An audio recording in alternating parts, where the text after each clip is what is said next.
Hello అండి, అందరికీ నమస్కారం. వెల్కమ్ టు ఆది హోమ్ డైరీస్.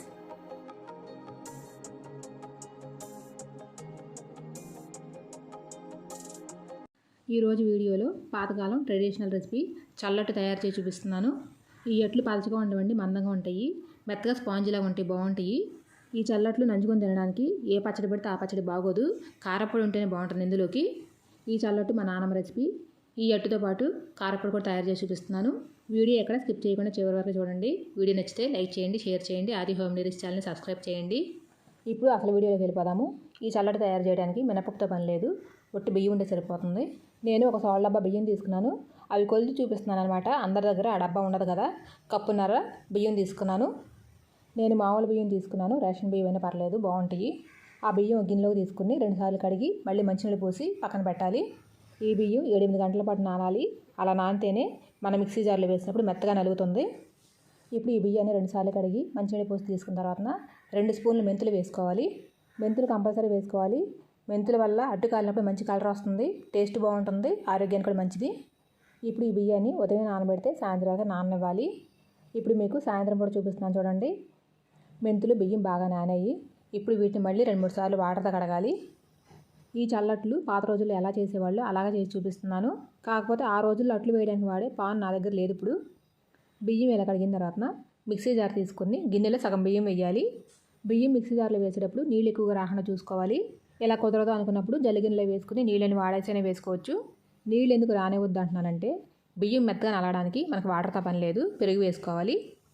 బియ్యం వేసిన తర్వాత మూత పెట్టి ఒకసారి గ్రైండ్ చేసుకోవాలి. ఆ తర్వాత పెరుగు వేసుకుని మళ్ళీ గ్రైండ్ చేసుకోవాలి. పెరుగు ఎంత తీసుకోవాలనేది ఇప్పుడు చెప్తాను. నేను తీసుకున్న డబ్బాతో అయితే 1/2 లీటర్ పెరుగు సరిపోతుందండి. కొంచెం ఎక్కువే ఉండాలి కానీ తక్కువ ఉండకూడదు. పెరుగు ఎక్కువ ఉంటే అట్లు మెత్తగా వస్తాయి, బాగుంటాయి. కప్పు కొలతలు కూడా చూపించాను కదా. కప్పున్నర బియ్యంకి 2 కప్పులు పెరుగు పడుతుందండి. కొంచెం ఎక్కువే ఉండాలని చెప్పాను కదా. పెరుగు వేసిన తర్వాత బియ్యాన్ని మెత్తగా గ్రైండ్ చేసుకోవాలి. అలా గ్రైండ్ చేసుకున్న పిండిని ఒక గిన్నెలోకి తీసుకుని మిగతా బియ్యం కూడా వేసుకుని గ్రైండ్ చేసుకోవాలి. ఇక్కడ పెరుగు నేను డబ్బా పెరుగు తీసుకున్నాను. మిగతా పెరుగు ఉంటే కనుక ఇంకా బాగుంటాయి చల్లట్లు. ఇప్పుడు పిండి మొత్తం గ్రైండ్ చేసుకోవడం అయిపోయిందండి. ఇప్పుడు అందులోకి రుచికి సరిపడా సాల్ట్ వేసుకోవాలి. కొంచెం పసుపు వేసుకోవాలి. ఒక 1/2 స్పూను పసుపు వేసుకోవాలి. ఇప్పుడు ఈ పిండి మీద మూత వేసి పక్కన పెట్టి నైట్ అంతా పొలవనివ్వాలి. ఈ అట్లకి పిండి పొలవడం కంపల్సరీ అండి, లేదంటే మెత్తగా రావు. ఇప్పుడు ఈ పిండి కింద పక్కన పెట్టేసి చల్లట్లు నంచుకు తినడానికి కారపొడి బాగుంటుందని చెప్పాను కదా. ఆ కారపొడి తయారు చేయడం చూపిస్తాను. కారపొడి ఎంత బాగుందంటే మాటలు చెప్పలేనండి, చాలా బాగుంది, చాలా టేస్టీగా వచ్చింది. ఇప్పుడు స్టవ్ వెలిగించి పాన్ పెట్టుకుని పాన్ వేడిన తర్వాత 4-5 స్పూన్లు పచ్చిశనగపప్పు, 2 స్పూన్లు మినపప్పు, 2 స్పూన్లు కందిపప్పు వేసుకున్నాను. నేను మామూలు కందిపప్పు అయినా పర్లేదు, నా దగ్గర ఎర్ర కందిపప్పు ఉంది, అది వేసాను. ఇలా డ్రైగా వేగాలంటే టైం పడుతుంది. కొంచెం ఆయిల్ వేసుకుంటున్నాను. ముందుగానే ఆయిల్ వేసి వేయించుకోవచ్చు, డ్రైగా వేయించుదాం అనుకున్నాను. కాకపోతే ఎండుమిర్చి కూడా వేయించాలి కదా, అందుకే ఆయిల్ వేసాను. ఆయిల్లో అయితేనే పప్పులను సమానంగా వేగుతాయి. ఇప్పుడు 3 స్పూన్లు ధనియాలు వేసుకోవాలి. అన్నీ ఒకసారి కాకుండా ఒక్కొక్కటి కొంచెం వేగిన తర్వాత దాని తర్వాత ఒకటి వేసుకుని వేయించుకోవాలి. పప్పులు వేగడానికి టైం పడుతుంది కాబట్టి అవి ముందు వేగిన తర్వాతనే మిగతావి వేసుకోవాలి. తర్వాత నేను తీసుకున్న పప్పులకు తగ్గట్టుగా ఒక 7-8 ఎండుమిర్చి వేశాను. నేను తీసుకున్న మిర్చిని బట్టి కారం కరెక్ట్గా సరిపోయింది. ఘాటు తక్కువగా ఉన్న మిర్చి అయితే 2 మిరపకాయలు ఎక్కువగా వేసుకోండి, సరిపోతుంది. తర్వాత 4-5 రెబ్బలు కరివేపాకు వేసుకోవాలి. అవి కూడా కొంచెం ఫ్రై అయిన తర్వాత ఒక స్పూన్ జీలకర్ర వేసుకొని వేయించుకోవాలి. ఇప్పుడు ఇవి వేగిపోయినాయండి. స్టవ్ ఆఫ్ చేసుకుంటున్నాను. పప్పులన్నీ కూడా మాడకుండా చక్కగా మంచి కలర్ వచ్చేందుకు వేయించుకోవాలి. అప్పుడే కారపొడి టేస్ట్ బాగుంటుంది. కరివేపాకు చూస్తున్నారు కదా, విరుపు చూపిస్తున్నాను నేను. కారపొడి ఎక్కువ రోజులు నిల్వ ఉంటుంది కాబట్టి కరివేపాకు డ్రై అయ్యేలాగా వేయించుకోవాలి. ఇప్పుడు ఇవి కంప్లీట్గా చల్లారిపోయిన తర్వాత మిక్సీ జార్లో వేసుకుని గ్రైండ్ చేసుకోవాలి. కారపొడి మరీ మెత్తగా ఫైన్ పౌడర్లా కాకుండా కొంచెం రవ్వలాగా ఉంటే బాగుంటుంది. ఇప్పుడు ఇందులో పులుపు కోసం చింతపండు వేసుకోవాలి. ఒక రెబ్బ చింతపండు, 4-5 వెల్లుల్లి గబ్బాలు, ఒక 1/2 స్పూన్ పసుపు, రుచికి సరిపడా సాల్ట్ వేసుకుని గ్రైండ్ చేసుకోవాలి. కారం పొడిలో సాల్ట్ కన్నా కళ్ళుప్పు వేసుకుంటే టేస్ట్ బాగుంటుందండి. 1/2 స్పూన్ కళ్ళుప్పు వేసాను. గ్రైండ్ చేసిన తర్వాత సాల్ట్ చూసుకుని సరిపోకపోతే అప్పుడు మెత్తని సాల్ట్ వేసుకోండి. ఒకసారి గ్రైండ్ చేసిన తర్వాత కళ్ళుప్పు వేయకూడదు, అప్పుడు సాల్టే వేసుకోవాలి. కారపొడి మిక్సీ జార్లో ఉండగానే ఉప్పు సరిపోయిందో లేదో చూసుకోవాలి. సరిపోలేదు అనుకోండి కొంచెం వేసుకుని మళ్ళీ గ్రైండ్ చేయండి. ఒకవేళ ఉప్పు సరిపోక రెండోసారి వేస్తే కనుక సాల్ట్ వేసుకోండి, మెత్తన సాల్ట్. నాకైతే వేసుకున్న ఉప్పు చింతపండు 2 కరెక్ట్గా సరిపోయినాయి. టేస్ట్ చాలా బాగుంది. ఫైన్ పౌడర్లా కాకుండా అలా రవ్వలాగా ఉండేలా చూసుకోవాలి కారపొడి. ఇప్పుడు చల్లట్లు నంజు తినడానికి కారపొడి రెడీ అయిపోయిందండి. ఆ గిన్నె పక్కన పెట్టేసి మనం నైట్ అంతా పులిగి పెట్టాం కదా, ఆ పిండిని చూద్దాము. పిండి చక్కగా పులిసింది. ఇప్పుడు ఒక గరిటె తీసుకుని వేసుకున్న ఉప్పు పసుపు పిండిలో బాగా కలిసేలా కలపాలి. పసుపు అన్ని రకాల దోశలకు వేయరండి, కానీ చల్లట్లకు మాత్రం కంపల్సరీ వేస్తారు.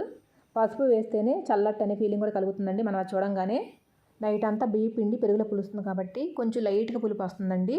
అందుకని దీన్ని పుల్లట్టు అని కూడా అంటారు. ప్రాంతాన్ని బట్టి ఒక్కో చోట ఒకలా పిలుస్తారండి. మాకైతే చల్లట్టు అని అంటారు. పిండిని గరిటతో బాగా కలిపిన తర్వాత సన్నగా కట్ చేసి పెట్టుకున్న ఉల్లిపాయ పచ్చిమిర్చి ముక్కలు వేసుకుని కలపాలి. తర్వాత ఒక పావు స్పూను వంట సోడా వేసుకోవాలి. ఆ రోజుల్లో మా నాన్నమ్మ వాళ్ళు ఇవి మాత్రమే వేసి కలిపేవాళ్ళు. ఇందులో మనం ఇంకా సన్నగా తరిగిన కొత్తిమీర, క్యారెట్ తురుము కూడా వేసి దోశలు వేయచ్చు. ఆ రోజుల్లో ఎలా అయితే వేసేవాళ్ళు అలానే వేసి చూపించాలనుకున్నాను, అందుకని ఇవి మాత్రం వేసాను. ఇప్పుడు స్టవ్ వెలిగించి అడుగు మందంగా ఉన్న పాన్ పెట్టుకోవాలి. ఈ చల్లట్లు వేయడానికి మామూలు పాన్లు పనికిరావండి, కొంచెం ఇలా గుంటగా రౌండ్గా ఉండాలి. ఇప్పుడు మన దగ్గర ఉండే నాన్ స్టిక్ ప్యాన్ పెట్టామనుకోండి, పిండి వేసినట్టుగా ఉండదండి, జరిగిపోతుంది. ఈ చల్లట్లు వేయడానికి పాన్ సరిగ్గా ఉండాలి, అలా ఉంటేనే దోశలు బాగుంటాయి. ఈ చల్లట్లు వేయడానికి ఆయిల్ కొంచెం ఎక్కువగానే పడుతుంది. పాన్ వేడిన తర్వాత ఆయిల్ వేసుకుని పిండి వేసిన తర్వాత మనం గరిటతో కలపకూడదు, అలా వదిలేసేయాలి. ఈ చల్లట్లు ఫ్లేమ్ హైలో పెట్టి కాల్చకూడదు, ఫ్లేమ్ సిమ్లోనే ఉండాలి. అప్పుడే అట్టు లోపల వరకు మగ్గుతుంది. చూడండి, అట్టుకి హోల్స్ పడుతున్నాయి కదా, అలా రావాలండి. అలా వస్తేనే దోశ బాగుంటుంది, మెత్తగా ఉంటుంది. చూడండి, సైడ్లు చూసి తెలుస్తుంది దోశ అడుగున బాగా కాలిందండి. ఇప్పుడు పైన కొంచెం ఆయిల్ వేసుకుని పైన మూత పెట్టుకోవాలి. రెగ్యులర్గా మన దోశలు వేసుకునే పాన్ మీద అయితే మూత పెట్టాల్సిన అవసరం ఉండదండి. నేను దోశ కరెక్ట్గా షేప్ రావడానికి పాన్లో వేశాను కదా, ఈ పాన్లో నుంచి దోశ ఈజీగా లేచి రావాలంటే మూత పెట్టుకోవాలి. ఇలా దోశ మీద మూత పెట్టి 1 నిమిషం కాలిన తర్వాత మూత తీసి దోశను తిరగేసుకోవాలి. దోశ చాలా బాగా వచ్చిందండి, అడుగేం పట్టుకోలేదు, చక్కగా ఈజీగా వచ్చేసింది. చూడండి ఎంత మంచి కలర్ వచ్చిందో, చాలా బాగా కాలిందండి. ఇలా కాలాలి ఎర్రగా దోశ. అట్టు తిరిగేసిన తర్వాత రెండో వైపును కూడా మంచిగా ఇలానే కలర్ వచ్చేంత వరకు కాల్చుకోవాలి. ఈ అట్లు ఫ్లేమ్ సిమ్లోనే పెట్టి కాల్చుకోవాలి కాబట్టి టైం పడుతుంది. నేను పక్కన ఇంకో నాన్ స్టిక్ ప్యాన్ పెట్టి దోశలు వేసి చూపిస్తున్నాను చూడండి. ఈ పాన్ మీద కరెక్ట్గా రావండి, అందుకని ఆ పాన్ పెట్టి చూపిస్తున్నాను మీకు. ముందు ఒరిజినల్ రెసిపీ చూపించాను కదా నేను మీకు. ఇప్పుడు ఇందులో సన్నగా తరిగిన కొత్తిమీర, క్యారెట్ తురుము, 1 స్పూన్ జీలకర్ర వేసుకోవాలి. సాల్ట్ సరిపోకపోతే కొంచెం వేసుకోండి. ఇక్కడ ఉల్లిపాయ, క్యారెట్ తురుము వేసాం కాబట్టి, క్యారెట్ తురుము స్వీట్ ఉంటుంది కాబట్టి సాల్ట్ చూసి వేసుకోండి. ఇప్పుడు నేనైతే ఎప్పుడు ఈ చల్లట్లు వేసినా ఇవన్నీ వేస్తానండి. ఆ రోజుల్లో మా నాన్నమ్మ వాళ్ళు వేసే ఒరిజినల్ రెసిపీ చూపించాను, ఇప్పుడు నేను వేసే పద్ధతి కూడా చూపిస్తున్నానండి. చూడండి, పాన్ వేడిన తర్వాత పిండి పోస్తున్నాను. పిండి జరిగిపోతుంది చూస్తున్నారు కదా, అందుకని ఈ పాన్లో వేయకూడదండి. అంటే దోశ షేప్ ఎలా వచ్చినా మాకు పర్లేదు అనుకుంటే వేసుకోవడమే, కరెక్ట్గా రావాలి మీకు తెలియాలి కాబట్టి నేను ఆ పాన్లో వేసి చూపించాను. ఆ రోజుల్లో మా అమ్మ వాళ్ళ ఇంట్లో కూడా ఐరన్ పాన్ ఉండేదండి, దానికి 2 వైపులా చెవులు ఉండేవి. అది మందంగా ఉండేదనమాట, చిన్నగా ఉండేవి. దోశ వేసిన తర్వాత ఈ పాన్లో ఎలా అయితే వేసానో అలా ఉండేది, కరెక్ట్గా సెట్ అయ్యేది రౌండ్గా. చూడండి, పాన్లో దోశ తిరిగేసాను కదా, చాలా బాగా కాలిందండి. 2 వైపులా ఇలా మంచి కలర్ వచ్చేందర కాల్చుకుని ప్లేట్లోకి తీసుకోవాలి. ఇప్పుడు మళ్ళీ ఇంకో దోశ వేస్తున్నాను. మళ్ళీ కొంచెం ఆయిల్ వేసుకుని 2 గరిటెల పిండి వేయాలి. గరిటతో ఏమాత్రం కదిలించకూడదు, అలా వదిలేసేయాలన్నమాట. ఈ చల్లట్లు మందంగా ఉన్నాయని పేరే కానీ 2 దోశలు ఈజీగా తినచ్చు. అంటే తింటున్న కొద్దీ తినాలన్న ఫీలింగ్ కలుగుతుందండి, అంత బాగుంటాయి. ఈ అట్లు తినేటప్పుడు హెవీగా ఉన్నట్లు ఏమనిపించదండి, అందుకని మందంగా ఉన్న 2 దోశలు తినగలుగుతాము.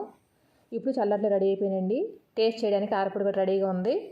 మంచి ట్రెడిషనల్ రెసిపీ అండి, పెరుగుతో చేసాం కాబట్టి హెల్తీ కూడా. ఈ సమ్మర్లో తినడానికి ఇలాంటి దోశలు బాగుంటాయి. ఇప్పుడు పిల్లలకి ఇలాంటి దోశలు తెలియవండి, తెలియని వాళ్ళు చూస్తే కనుక తప్పకుండా ట్రై చేయండి, చాలా బాగుంటాయి. పాత రోజుల్లో పాడి గేదెలు ప్రతి ఒక్కరికి ఉండేవి కాబట్టి పెరుగు ఉండేదండి ఎక్కువగా అందరికీ. ఇలాంటి రెసిపీస్ ఎక్కువగా ట్రై చేసేవాళ్ళు. పెరుగుతో చేసాం కాబట్టి ఈ దోశలు వింటూ చలవ చేస్తాయి. సమ్మర్లో తప్పకుండా ట్రై చేయాల్సిన రెసిపీ ఇది. వీడియో నచ్చితే లైక్ చేయడం మర్చిపోవద్దు.